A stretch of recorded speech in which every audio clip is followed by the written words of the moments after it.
Hi all, my name is Carmen Ensink. I'm a researcher at the St. Maartens Kliniek and today I will tell you about TrunkyXL. Right here you see the Grail.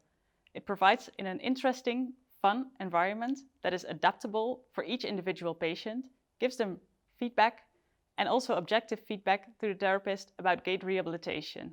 But if you see this patient, he needs trunk stability training before gait training can take place. Trunk stability training is also the very beginning of getting out of bed, getting dressed, or even going to the toilet by yourself. However, trunk stability training is very difficult. For example, if you look at your hand, you can see if it's opening or closing. But if you do that to your trunk, that will change your posture. Exercises are also very boring.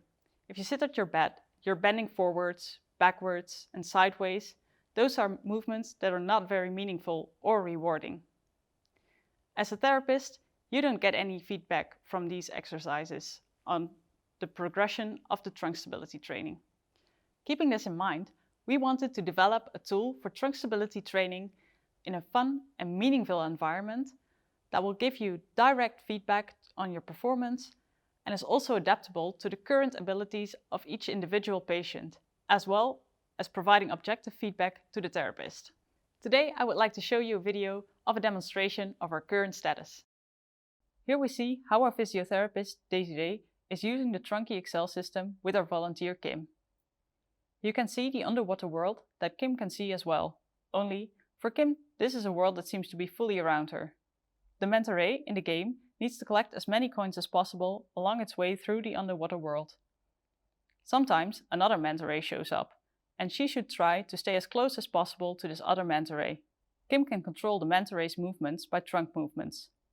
She's wearing 5 sensors that measure orientation, and they send these orientations live to the VR glasses she's wearing. You can see 2 of the sensors on her shoulders, and there are 3 more under her shirt, attached to her back with EMG stickers. If Kim moves to either left, right, forward or backward, the sensors will measure this and translate this in a way to control the VR game. This way, the movements that Kim needs to do for trunk stability training are becoming more meaningful, and direct feedback is provided on performance, since the manta ray won't change direction if she doesn't do the exercises in the right way. While Kim is having fun playing the game, Desiree can adapt the game to Kim's abilities. She can set the speed slower or faster, increase or decrease the sensitivity of the system, so Kim needs to bend more or less for the manta ray to react to her movements. By default, the game only asks Kim to move within the maximum range of motion as measured before starting the game. Also, Desiree can see on the tablet the amount of degrees Kim bends and how long she has been training. This information can be saved, and the next time Kim comes to train with the TrunkyXL system, Desiree can see if she made any progression. The TrunkyXL system provides in a fun training method with movements that are meaningful to patients. It is also adaptable to their current abilities and it provides them with direct feedback on their performance. The system also provides therapists with objective feedback on the progression of the trunk stability training. In this demo, Kim was a healthy participant. This is also where we are at the moment. We're validating the total system and testing it on usability in healthy participants. In the near future, we aim to present the results of this phase at the final VR4REHAB conference in June. Around this time, we also want to introduce the system to the patients.